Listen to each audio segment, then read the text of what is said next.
Hello बच्चों, चलिए प्रश्न को पढ़ते हैं। रदरफोर्ड का प्रकीर्णन प्रयोग अत्यंत छोटे प्रकीर्णन कोणों के लिए असफल हो गया है क्योंकि अल्फा कणों की गतिज ऊर्जा अधिक है, सोने की पन्नी बहुत पतली है, सी प्रक्षेप्य परमाणु का पूर्व नाभिकीय आवेश इसके इलेक्ट्रॉनों के द्वारा थोड़ा आवृत हो जाता है, डी दिए हैं उपरोक्त सभी। चलिए प्रश्न की मुख्य उदाहरणा पे बात करते हैं। मुख्य अवधारणा, अल्फा कण प्रयोग में रदरफोर्ड ने अल्फा कणों की सोने की पतली झिल्ली पर बौछार करवाई। देखिए समझते हैं इसको। अल्फा कण प्रकीर्णन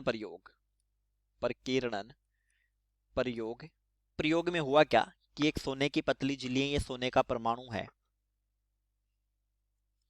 परमाणु के बीच में नाभिक होता है जो कि धनावेशित है और चारों तरफ जो कक्षाएं होती है वहां पर इलेक्ट्रॉन चक्कर लगाते हैं। इलेक्ट्रॉन अब पर अल्फा कणों की बमबारी करवाई जाती है। अल्फा पार्टिकल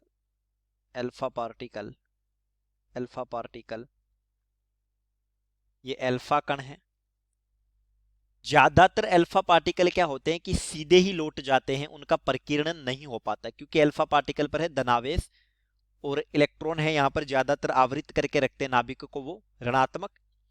लेकिन जो अल्फा पार्टिकल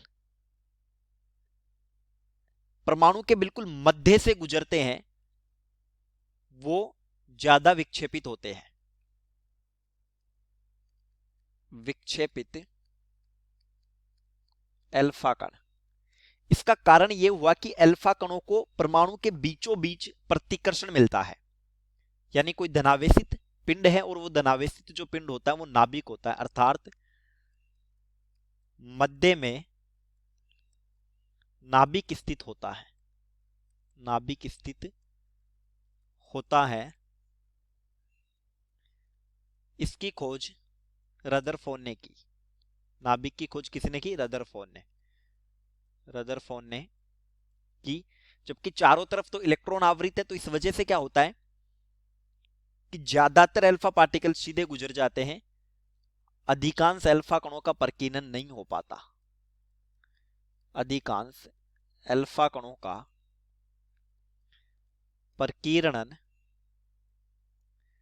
नहीं हो पाता, यानी उनको प्रतिकर्षण नहीं मिलता। देखिए सी विकल्प में दिया है कि प्रक्षेप्य परमाणु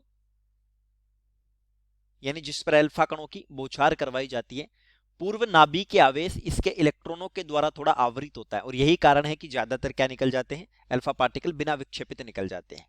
प्रश्न का जो सही उत्तर होता है वो सी होता है। चलिए उम्मीद करता हूं प्रश्न समझ आया होगा। धन्यवाद।